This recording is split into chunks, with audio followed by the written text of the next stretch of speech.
o sobrenatural com Deus. A Bíblia é muito clara sobre o fato de que todos nós fomos criados com sentidos naturais e espirituais. Este livro desmistifica algumas coisas do sobrenatural e fornecerá uma estrutura para que você possa começar a experimentar Deus plenamente em sua vida e entrar no dom do discernimento.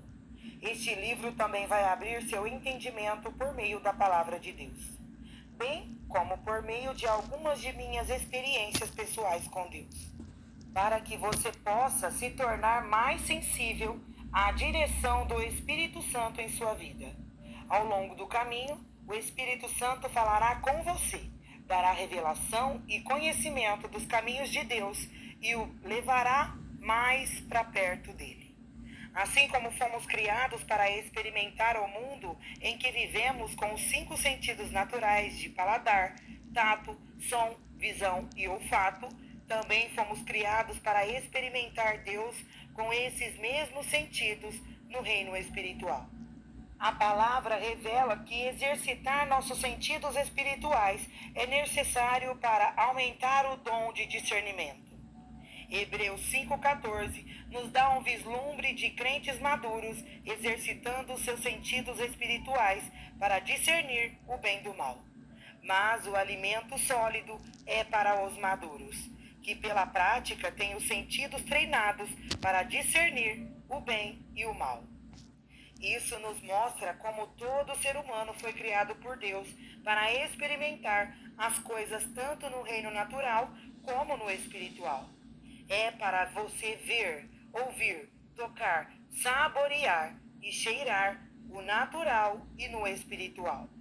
Pois as coisas do espírito não podem ser discernidas apenas no natural.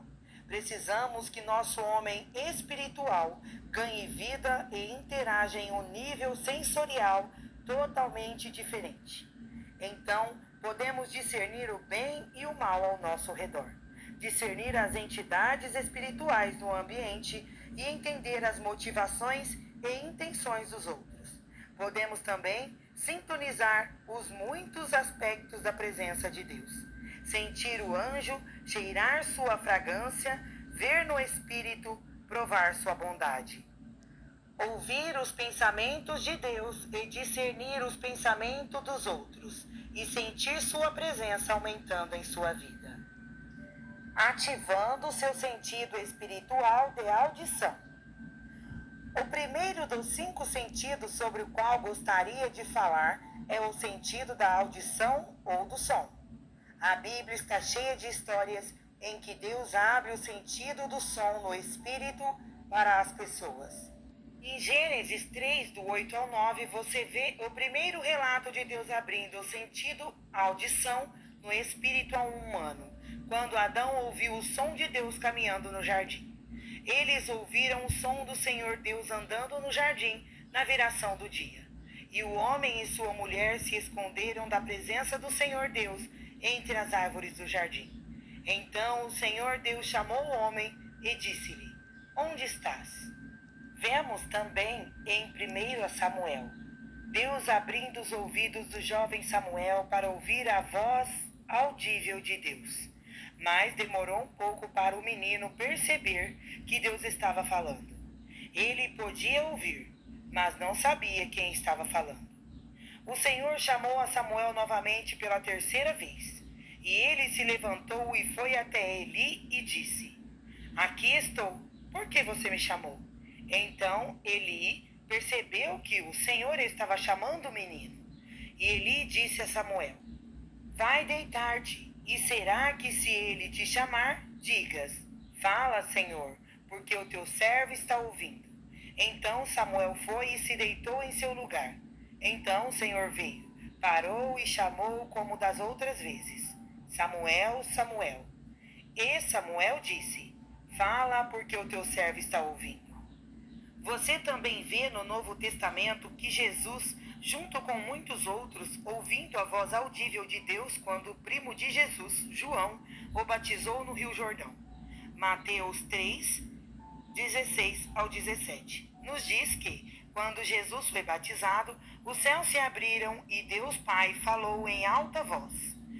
Depois de ser batizado, Jesus saiu imediatamente da água, e eis que os céus se abriram, e ele viu o Espírito de Deus descendo como uma pomba e pousando sobre ele.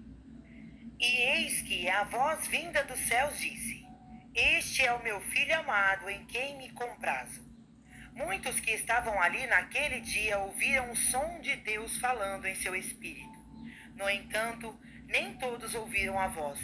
Alguns relatos das Escrituras nos dizem que alguns ouviram a voz de Deus e outros ouviram o que parecia ser um raio e um trovão.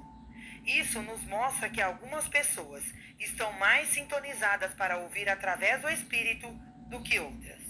Deus quer que ouçamos no Espírito. Ele deseja abrir seus sentidos para ouvir os sons dos céus. Lembro de uma vez, durante uma reunião de reavivamento em Tenda, na Flórida, o Senhor abriu nossos ouvidos para ouvir o som dos anjos louvando a Deus.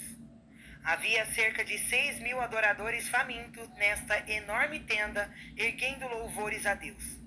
Em um ponto da adoração, a multidão começou a gritar e a berrar com toda a força de seus pulmões por cerca de 30 minutos. Então, de repente, todos nós começamos a ouvir o mais lindo som de um canto. A loucura era que o canto soava como nenhum canto que tínhamos ouvido antes. Era como uma bela sinfonia de vozes cantando em perfeita harmonia. Todos sabiam que anjos estavam cantando. Havia apenas uma garota liderando o louvor, mas era como se centenas de pessoas cantassem em perfeita harmonia acima do palco. Isso foi fantástico. Esta foi uma das primeiras vezes que Deus abriu meus ouvidos para ouvir o som do céu. Outra vez, eu estava em Atlanta, Geórgia, falando em uma série de reuniões. Antes da primeira noite das reuniões, fui jantar na casa do pastor. Enquanto comíamos e conversávamos com toda a família, todos fomos interrompidos pelo som de uma trombeta forte sobre nossas cabeças. Foi incrível, mas chocante ao mesmo tempo. Não havia mais ninguém em casa naquela noite e ninguém tinha uma trombeta. Foi totalmente sobrenatural. Deus abriu nossos ouvidos para ouvir no Espírito o que estava acontecendo nos céus. Mais tarde, naquela noite, enquanto orava sobre o significado deste sinal, o Senhor falou comigo no livro do Apocalipse e me mostrou que o som da trombeta representava a voz do Senhor. Em Apocalipse 1:10, João ouviu o som da voz do Senhor e soou como um toque de uma trombeta. Ele escreveu: Eu estava no Espírito no dia do Senhor, eu ouvi atrás de mim uma voz alta como o som de uma trombeta. Ele então me disse que nossa designação era liberar a voz do Senhor profeticamente naquela região, naquele fim de semana. Sinais e maravilhas podem surgir de muitas maneiras diferentes, mas sempre apontam para algo. No livro de Atos, no capítulo 2, nos diz que no dia de Pentecoste, todos estavam reunidos em um acordo orando. Havia apenas uma garota liderando o louvor, mas era como se centenas de pessoas cantassem